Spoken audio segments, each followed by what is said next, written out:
বিচার কি করে করবে? কে ধার্মিক কে অধার্মিক কি করে বিচার করবে?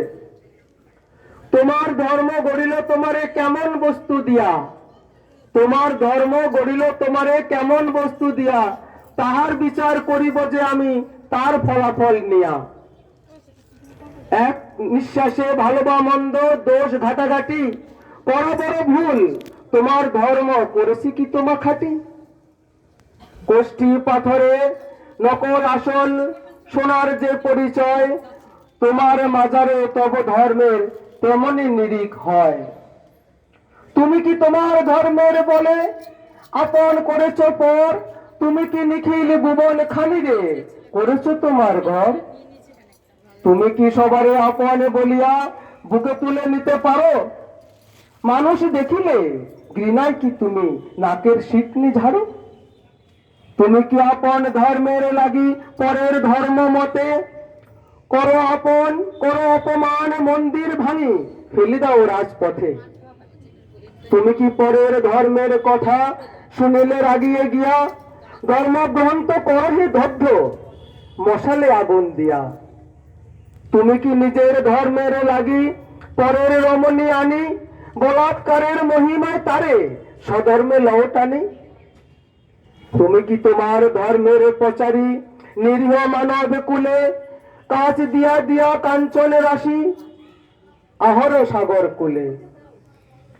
তুমি কি তোমার ধর্মের রাখি ভীষণ হেনচর, করিতে চাহিছ স্বাধীন মানবে তব চির কিঙ্কর। মানব মনের সহজ বিকাশে বিঘ্ন প্রদান করি, তোমার ধর্ম ভ্রাতায় ভ্রাতায় সৃজে কি বিষম ওরি। এইসব দিয়া করিব বিচার কেমন বস্তু নিয়া, ধর্মের ধ্বজা উড়াই চলেছে লোক চোখে ধুলো দিয়া। তোমার ধর্ম গড়িল তোমারে কেমন বস্তু দিয়া, তাহার বিচার করিব যে আমি তার ফলাফল নিয়া। এখন তো ফলাফল দেখছি আমরা, কি বিভৎস ফলাফল। এই ফলাফলেই কিন্তু বোঝা যায় কোনটা ধর্ম আর কোনটা অধর্ম। সারা পৃথিবীতে ধর্ম একটাই, মানবিকতা। যেখানে মানবিকতা নেই, যেখানে মানুষের প্রতি প্রেম নেই, যেখানে পরকালে কি পাবো সেই প্রত্যাশায় মানুষকে খুন হয়, সেখানে আর যাই থাক সেখানে ধর্ম নেই। সম্প্রদায় আর ধর্ম সম্পূর্ণ আলাদা। এই দুটো জায়গাকে রাজনীতিকরণ করতে গিয়ে সম্প্রদায়কে ধর্মের রূপ দেওয়া হয়েছে। ধর্ম শব্দের অর্থ সত্যতা, ধর্ম শব্দের অর্থ ন্যায়তা, ধর্ম শব্দের অর্থ সমানতা, ধর্ম শব্দের অর্থ চরিত্র গঠন। এইগুলো যেখানে নেই সেখানে ধর্মও নেই, সেখানে অধর্ম বিরাজ করছে, সম্প্রদায় বিরাজ করছে। তো বাবাও যে এই সাম্প্রদায়িক কাটায় বিদন্ন হয়েছেন, বাবা যে ওই সময়ও বুঝতে পেরেছিলেন যে সমাজের মধ্যে ধর্মের নামে কি বিভৎসতা চলছে। তাই এতগুলো প্রশ্ন একটা কবিতার মধ্যে 1 2 3 4 5 6 7 8 9 10 11 12 13 14 15 16টা প্রশ্ন করেছেন বাবা।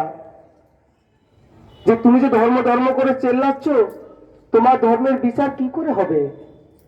16টা প্রশ্নের উত্তরেই তোমার ধর্মের বিচার হবে। তাই আজকে বাবার এই জন্মদিনে 100 বছর আগে বাবা উপলব্ধি করেছেন, আমাদেরও আজকে উপলব্ধি করার সময় হয়েছে, উপলব্ধি করার সময় এসেছে। না হলে সম্প্রদায়ের কাছে ধর্ম পদদলিত হচ্ছে, আগামী দিনেও পদদলিত হবে। আজকের এই স্বরূপানন্দ জন্মদিনে তার কবিতাকে অবলম্বন করে শুধু এইটুকুই আমরা সকলের কাছে আবেদন রাখবো, মানবতা মানব প্রেম এই দুটোকে বুকে আঁকড়ে রেখে আর পরকালের কি পাবেন সেটা গঙ্গায় বিসর্জন দিন। আপনার দেহ না থাকলে আপনি ভোগ করতে পারেন না। সূক্ষ্ম দেহ যেটা ভোগ হয় সে ভোগ পরকালে যা আমরা করব সেটা কেউ ঘুরে এসে বলতে পারেনি। তো কেউ তো বলতে পারেনি ওখানে গিয়ে স্বর্গে কি পেয়েছে। কিন্তু কোথায় স্বর্গ কোথায় নরক কে বলেছে বহুদূর, মানুষেরই মাঝে স্বর্গ নরক মানুষের তেসুর আসুর। তাহলে এই মানব জীবনটাকে সার্থক করি। আমাদের মধ্যে উপস্থিত আমাদের বারাসাত মন্ডলীর পরিমল বিশ্বাস দাদা, বাবা মনিরের জন্ম মাস উপলক্ষে